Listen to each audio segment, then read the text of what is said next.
Hello everyone, how's everyone doing? This is Paris. So for today's video, I would like to talk about crystal etiquette. Now, why is crystal etiquette, you would want to ask me? Crystal etiquette basically means having good manners when it comes to crystals. Well, what do you mean by having good manners when it comes to crystals? Good manners in the sense of when you come across your friend's crystal, be it they're wearing it or maybe you're in their house and they have it on display, do not reach out and pick up or touch their crystal without permission.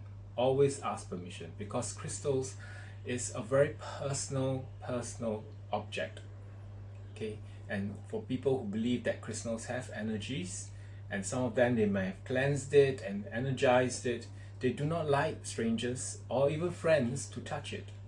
Okay, so always ask permission. If your friend is fine, they will let you touch it. But some people are very particular about it because they'll say that, oh, only I can touch my crystal. So respect that.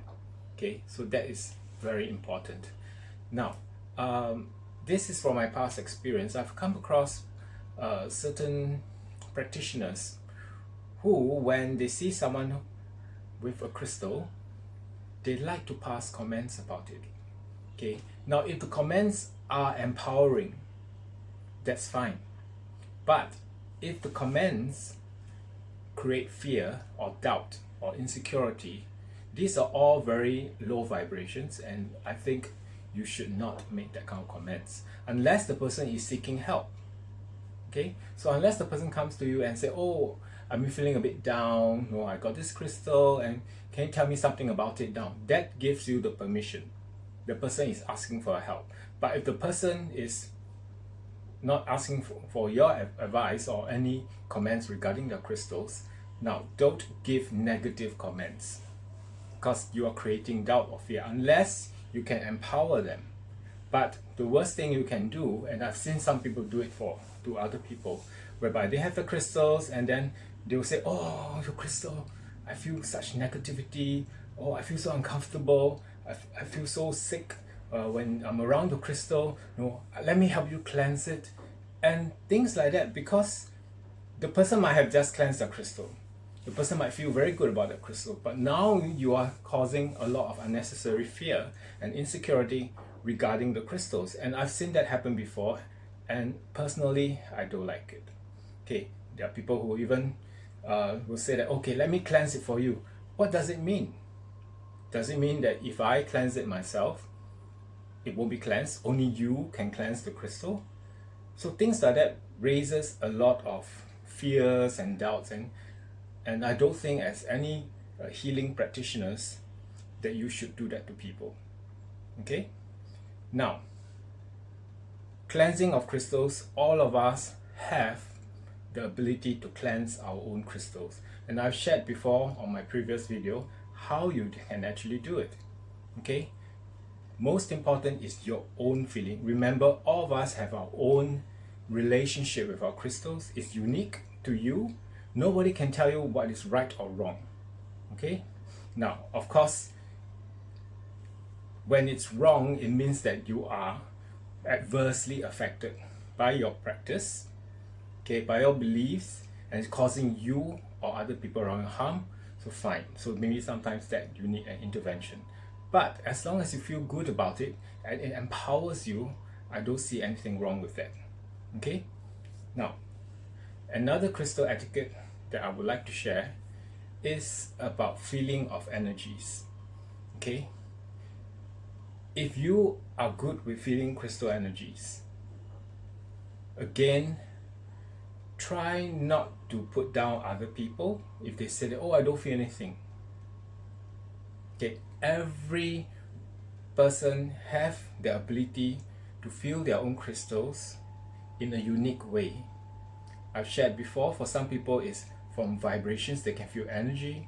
For some people they can say that, oh, it's through the sense of smell.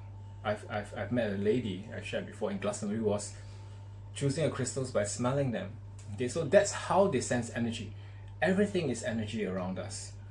So even by the looks of the crystals, okay, this is a Lemurian quartz, one of my best pieces. the aesthetics of the crystal that calls to you, that is a form of energy exchange. Okay, so not necessarily that, I can't feel the vibrations and the power of the crystal means that I am insensitive to the crystal, or I cannot have a relationship with a crystal, or I cannot use the crystal. Okay, now lastly, what I want to share is about how people, when they buy a crystal, for example, don't be pressured into buying any crystals by people who tell you that if you buy this crystal, it will bring you romance, or it will bring you a windfall of wealth, or you will get the job that you want, or I've seen on Facebook where people ask for crystals to cure certain illnesses, and that is the worst thing to do for me. You can't buy a crystal and saying that, oh, this crystal cures cancer. There's no such thing. Okay, I'm sorry, there's no such thing. If someone tells you a crystal that you buy can cure cancer or cure any diseases, your diabetes or your skin rashes and all that, no. You have to be sensible and grounded. If you have an illness, don't buy a crystal to heal an illness. Okay? The thing is, crystals are here as guides for us. They are here to support us, but they are not medicines. Okay, you don't take a crystal and thinking that, oh, if I buy this crystal and I keep it close to me, my kidney disease will go away. No, see a doctor. Okay, look at your diet, look at your lifestyle. Okay, be it if you want to go through like homeopathy, if you want to try TCM, or see a specialist regarding your concerns, fine. And then the crystal to support you in that. Okay, as a support, but not as the cure-all. Again, there are people who buy crystals and they say, oh, this crystal will allow you to be awakened, will heighten your consciousness, will actually link you up to the spiritual realm, okay, that you will gain knowledge and wisdom. Now, if you buy a crystal and you put it on the shelf, or you put it in a bag, or you put it in a drawer and you forget about it, don't expect anything to happen. It's like buying a book. This book, okay, is a handbook on how to grow certain plants, how to take care of it.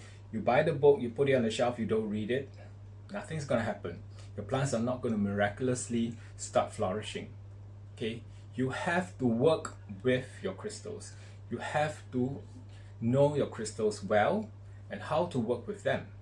Okay, now I'm not going to talk about how to work with crystals today, but basically you need to work with it.